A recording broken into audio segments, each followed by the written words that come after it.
বাড়ছে প্রক্রিয়াজাত কৃষি পণ্যের বাজার। উৎপাদন হচ্ছে ফল, প্রক্রিয়াজাত খাদ্যপণ্য, ইউনানি ওষুধ, মাংস, বীজ প্রক্রিয়াকরণ, মধু, ভেষজ সহ অসংখ্য পণ্য।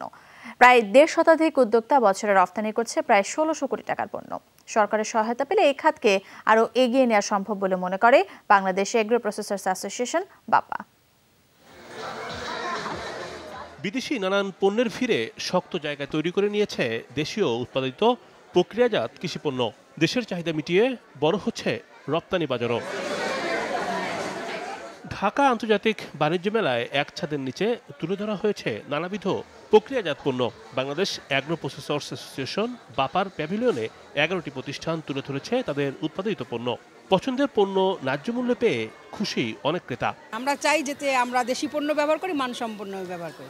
আগ্রহ প্রকাশ করি, সবাইকে বলি যে আপনারা দেশি জিনিসটা কেনেন, কিন্তু আমরা ওই বিদেশি জিনিসটাই বেশি আমাদের কাছে আসে। মেলায় হালকা খাবার, পানীয় ও স্ন্যাক্স জাতীয় পণ্য নিয়ে হাজির হয়েছে স্থানীয় উৎপাদনকারী প্রতিষ্ঠান হিপস।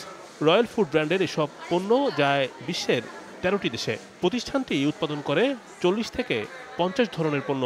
সবকিছুতে দেখা যাচ্ছে ৩০-৪০ টাকা ছাড় আছে, প্যাকেজ করে বিক্রি করতেছে, সেই ক্ষেত্রে তো অবশ্যই ভালো। আর দোকানে গেলে তো দেখা যাচ্ছে আমি একটা কিনি, এখানে আমি ৪-৫টা কিনতেছি, ছাড় পাচ্ছি। ভেজাল নাই, মোটামুটি ভালোই, ফ্রি টিকিট দিচ্ছে, একটার সাথে একটা ফ্রি। দেশীয় মোট ২৯১টি প্রতিষ্ঠানের উৎপাদিত পণ্যের গন্তব্য ১৪০টি দেশ।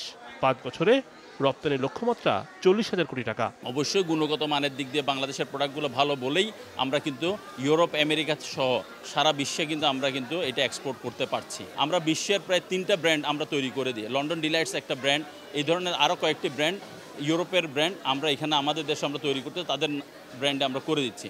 এই সেক্টরে একটা বিশাল একটা সম্ভাবনা কিন্তু আমাদের এখানে রয়ে গেছে।